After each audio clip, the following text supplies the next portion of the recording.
One, two, one, two, three, four.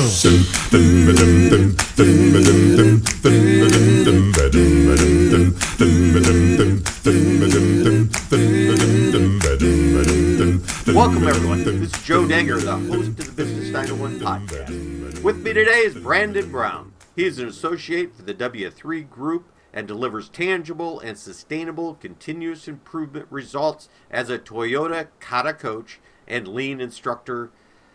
So what I'm doing is I'm grabbing that obstacle and I'm creating a PDCA cycle out of it to be able to reach a target of that, to a stepping stone to that obstacle. Because, or am I defining an obstacle is is there 5-6 obstacles as far as what the challenge is, and in each PDCA cycle is concentrated on one obstacle at a time. Each PDCA cycle is focused on one obstacle at a time. When it comes to the process, the value stream level area, there's a lot of things in this gray area where these red circles are at that are problems, wastes, opportunities at the Gemba. And we could go after these particular obstacles really in a simultaneous shotgun approach, but they may not necessarily be targeted toward a target condition we're trying to reach, which is in alignment with the overall challenge. Many times when we go on a Gemba walk, we ask the question, what can we improve? I'm a fan of Gemba walks from the standpoint of the awareness and identifying opportunities, but really what can we improve is not really the right question. What we really should be asking is the question, what should we improve? We should only be working on those obstacles that are leading us in a path to the target condition, like in the lower half of this slide. There are many things once we get to the target condition that may be wastes that are still out there, but we have achieved the target condition. And so we then set the next target condition 1 to 2 weeks out and look at the obstacles that are keeping us from reaching those. And you'll notice it's not a direct path. Going through the improvement kata and the PDCA cycles, we get new learnings. The PDCA cycle starts with a hypothesis, or we think that we will be able to achieve, our expectation is to achieve this.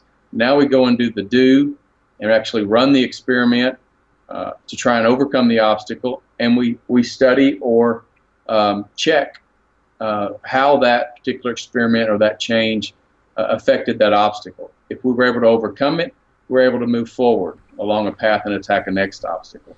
If we haven't overcome that obstacle, then we look at another hypothesis or another factor that may be causing that obstacle to keep us from reaching the target condition. So we're really kind of, I think of the theory of constraints in Herbie there, as I'm finding little Herbies in this process that are constraining me to reach that target condition. And I'm working on them, and I may discover something different. I mean, since it's not a linear path, it's because as I proceed towards the target condition, I'm getting a little smarter and I'm seeing different things I didn't see maybe in that first third of that gray area. Exactly. The difference between the traditional methodology is kind of like playing industrial whack-a-mole in this troubleshooting picture here. I think everybody can relate to that. They may have ran A3 problem solving and completed an A3 on a problem, and it has a birthday or an anniversary. You know, we've solved that problem 4 times now. What's different about Kata is we use the same thinking of A3 and PDCA, but it's much like this person in the maze. He can only see so far, or in the center here where this eye, it can only see so far, and that we call that a knowledge threshold.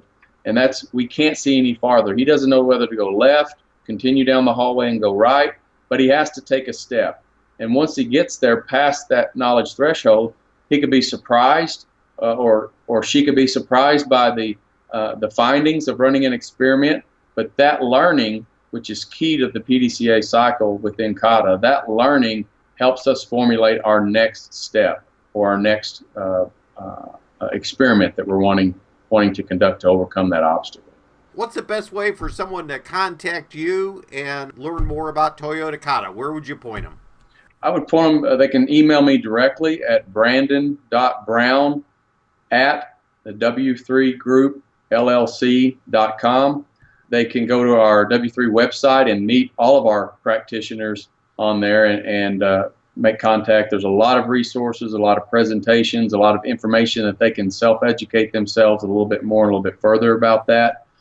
But they can feel free to email me. My cell phone is usually always on. It's 479-856-1919. So I'm willing to take a call and discuss opportunities and where companies feel that their pain might be, where they might be able to improve. Heck, he even took my call, so which I thank you very much. This podcast will be available on the Business 901 iTunes Store and the Business 901 website. So thanks everyone for listening. Thanks, Joe. Ba-da-ba-ba-da-da.